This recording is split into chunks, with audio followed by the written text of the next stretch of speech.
नमस्कार। चलिए आज भारत के इतिहास में 7000 साल की एक बहुत ही शानदार यात्रा पर निकलते हैं। ये सिर्फ राजा महाराजाओं और साम्राज्यों की कहानी नहीं है। नहीं, ये उन विचारों, उन खोजों और उन लोगों की कहानी है जिन्होंने दुनिया की सबसे पुरानी और सबसे जिंदादिल सभ्यताओं में से एक को गढ़ा है। तो तैयार हो जाइए इस रोमांचक सफर के लिए।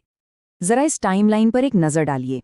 हम शुरू करेंगे 5000 ईसा पूर्व की पहली खेती बाड़ी वाली बस्तियों से, मतलब जहां से सब कुछ शुरू हुआ।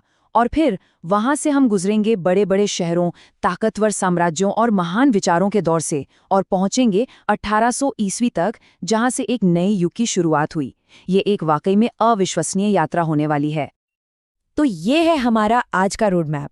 हम इन 5 अहम पड़ावों से गुजरेंगे जो हमें सीधे भारत के इतिहास के दिल में ले जाएंगे। चलिए अपनी कहानी की शुरुआत करते हैं। सबसे पहले ये देखते हैं कि कैसे नदियों के किनारे बसी छोटी छोटी बस्तियों ने दुनिया की सबसे एडवांस्ड प्राचीन सभ्यताओं में से एक को जन्म दिया। चलिए इस टाइमलाइन को थोड़ा और करीब से देखते हैं। ये वो फाउंडेशनल दौर है, वो नींव है जहां से भारतीय सभ्यता की कहानी असल में शुरू होती है, जब सिंधु और सरस्वती जैसी नदियों के किनारे लोगों ने पहली बार बसना शुरू किया। अब जरा सोचिए, आज से हजारों साल पहले सिंधु घाटी सभ्यता के लोग कितने आगे थे।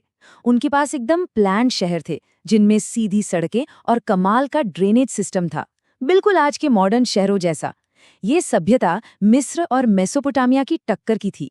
और तो और इनका व्यापार भी दूर दूर तक फैला था, जो बताता है कि वे कितने खुशहाल थी। ठीक है, तो अब हम उस दौर में चलते हैं जहां भारत की आत्मा को गढ़ा गया।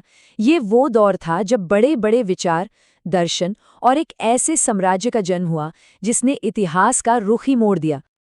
इस दौर में 3 महान हस्तियों ने भारत के आने वाले कल की नींव रखी। इनके विचार आज भी हमारे समाज और हमारी संस्कृति पर गहरी छाप छोड़ते हैं। महाभारत के युग में भगवान कृष्ण ने भगवद गीता के जरिए जीवन का पूरा सार समझा दिया। उन्होंने कर्तव्य, कर्म और धर्म का जो ज्ञान दिया, वो आज भी करोड़ों लोगों के लिए एक गाइड की तरह है। इसी दौर में एक राजकुमार थे, सिद्धार्थ गौतम, जिन्होंने जीवन का सच जानने के लिए अपना राजपाट सब कुछ छोड़ दिया। ज्ञान मिलने के बाद वो बुद्ध कहलाए और उन्होंने दुनिया को करुणा और अहिंसा का रास्ता दिखाया। सम्राट अशोक के जीवन का सबसे बड़ा टर्निंग पॉइंट, कलिंग के युद्ध में हुए विनाश ने उन्हें पूरी तरह बदल दिया। वो एक क्रूर विजेता से एक दयालु शासक बन गए।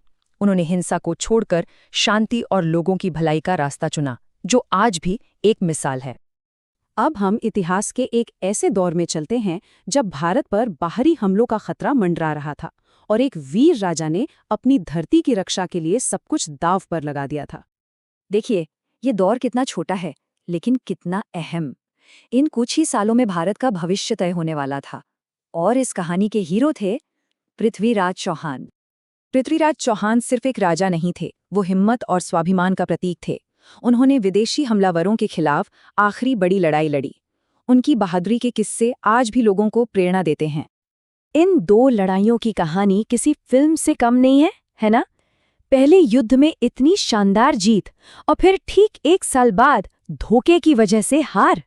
ये वो मोड़ था जिसने भारत के इतिहास को हमेशा के लिए बदल कर रख दिया। जब उत्तर भारत में ये सब उथल-पुथल चल रही थी, तब दक्षिण में एक सुनहरा दौर चल रहा था। चलिए अब अपनी कहानी को हम दक्षिण भारत की तरफ ले चलते हैं। ये देखिए, 300 से भी ज्यादा सालों का एक शानदार समृद्ध दौर। ये विजयनगर साम्राज्य का वक्त था, जिसने दक्षिण भारत की संस्कृति और कला को एक नई बुलंदी पर पहुंचाया। विजयनगर सिर्फ एक साम्राज्य नहीं था, ये एक सांस्कृतिक खजाना था। इसकी राजधानी हम्पी उस वक्त दुनिया के सबसे अमीर शहरों में से एक थी।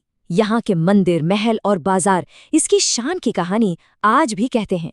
यहाँ तक कि यूरोप से आए यात्रियों ने भी इसकी दौलत का जिक्र किया है। और अब हम अपनी यात्रा के आखिरी पड़ाव पर आ गए हैं। ये बड़े बदलावों का दौर था। नए साम्राज्य उभर रहे थे, नए विचार जन्म ले रहे थे और विदेशी ताकतें भारत में दस्तक दे रही थीं। ये दौर ताकतों के टकराव का था। एक तरफ मुगल साम्राज्य का सूरज उग रहा था, तो दूसरी तरफ यूरोपीय कंपनियां अपनी पकड़ मजबूत कर रही थीं। ये वो वक्त था जो भारत के भविष्य को हमेशा के लिए बदलने वाला था। इसी उथल-पुथल के बीच गुरु नानक देव जी ने एक नई आध्यात्मिक रोशनी दिखाई। उन्होंने एक ओंकार यानी एक ईश्वर का संदेश दिया और सिखाया कि सभी इंसान बराबर हैं। उनकी शिक्षाओं ने समाज में एक नई चेतना जगा दी। इस दौर की पूरी कहानी इन 3 स्टेप्स में है।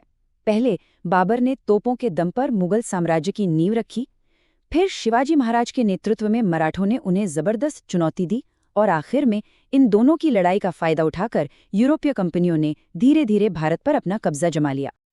तो प्राचीन नदियों के किनारे बसी बस्तियों से लेकर आपस में टकराते साम्राज्यों तक हमने भारत की 7000 साल की एक अविश्वसनीय यात्रा की है।